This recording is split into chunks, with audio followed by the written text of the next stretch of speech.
আসলে deep state হলো আসিফ মাহমুদ সজীব ভুইয়ারা, এই তারেক রহমানের বিরুদ্ধে মুখ বিরুদ্ধে এগুলো উঠায়ও না, না উঠালে ওনারা এমনি দৌড়াদৌড়ি করতে থাকবে, ইলেকশনও করতে পারবে না, এইভাবে তুমি থাকো। আপনার মূল লক্ষ্য হলো 5 বছর থাকা। কার প্রস্তাব? ডিপ স্টেটের প্রস্তাব। তাহলে 5 বছর থাকার প্রস্তাবটা আসলে কে কে দিয়েছিল আমরা একটু মনে করে দেখি। হ্যাঁ, আমাদের সরকারের উপদেষ্টাদের মুখেও আমরা বলতে শুনেছি। তাহলে তারাই ডিপ স্টেট বলে দেন না, উপদেষ্টা তত খারাপ হতে পারে না। তাহলে ঠিক আছে, তাহলে আবার আপনার সহজ কিছু আছে, আপনার লক্ষ্য আছে, আদম আছে। কিরকম? উনি ঈদগাহে নামাজ পড়তে গেছিলেন, ওখানে কিছু লোক বলছিল যে হাসিনা ইউনূসকে 5 বছর চাই। তাহলে ওই পাবলিকগুলি ডিপ স্টেট। মানে ব্যাপারটা কী দাঁড়াইলো, মানে যারা 5 বছর চাইছে তারা ডিপ স্টেট।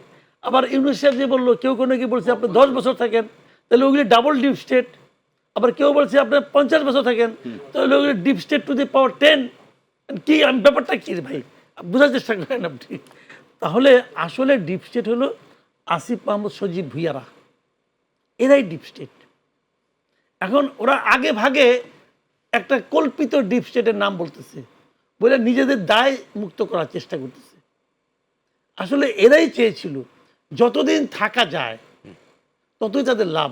কারণ তারা তো ভাই কী ছিল, আগে স্টুডেন্ট ছিল, কত টাকার মালিক ছিল, এটা হওয়ার ফলে তারা কত টাকার মালিক হয়েছে, সে হয়েছে, তার আত্মীয় স্বজন হয়েছে, বন্ধু বান্ধব হয়েছে। বন্ধু বান্ধব হয় নাই, তার বন্ধুরা তো পিএস বানাতে পিএস বানাইছিল, তার নামে তো 300 কোটি টাকার মামলা। ওই মামলা কে ফিরাইছে? আমরা তো এটা জানি, আমরা তো জানি, আমরা তো এই দেশে থাকি, দেশে তো ছোট। হ্যাঁ, ছোট। ওই তার এপিএস এর মামলা যে উকিল করছে, যে উকিলের চেম্বার করছে, ওই চেম্বারে তো আমাদের লোকজন আছে। ওই চেম্বারে কি আসিফ মাহমুদ যায় নাই? বলুক, এগুলো তো আমরা জানি। তো সে গেছে কেন ওখানে? বন্ধুকে বাঁচাইতে গেছে। কেন বাঁচাইতে গেছে? কারণ বন্ধু যা চুরি করছে ওটা তারও কিছু ভাগ আছে। ওই মামলা দুদক এখন নড়াচড়া করে না কেন? যতদিন আর ক্ষমতা ছিল কেউ করছে, কিন্তু দুদকের মামলা নিয়ে করে নাই। কি কারণে করে নাই? কারণ দুদকও ছিল মেরুদণ্ডহীন দুদক। এইভাবে চলতে থাকবে।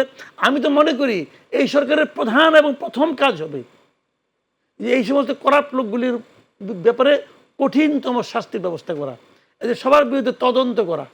আর তদন্ত করার জন্য যে ব্যাংকে আজকাল কেউ চুরি করে ব্যাংকে রাখে নাকি?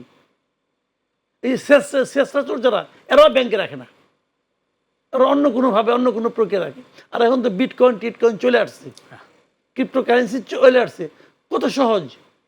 তো এগুলি চেক করলেই তো হয়, এগুলি চেক করা সম্ভব। অসংখ্য ধন্যবাদ।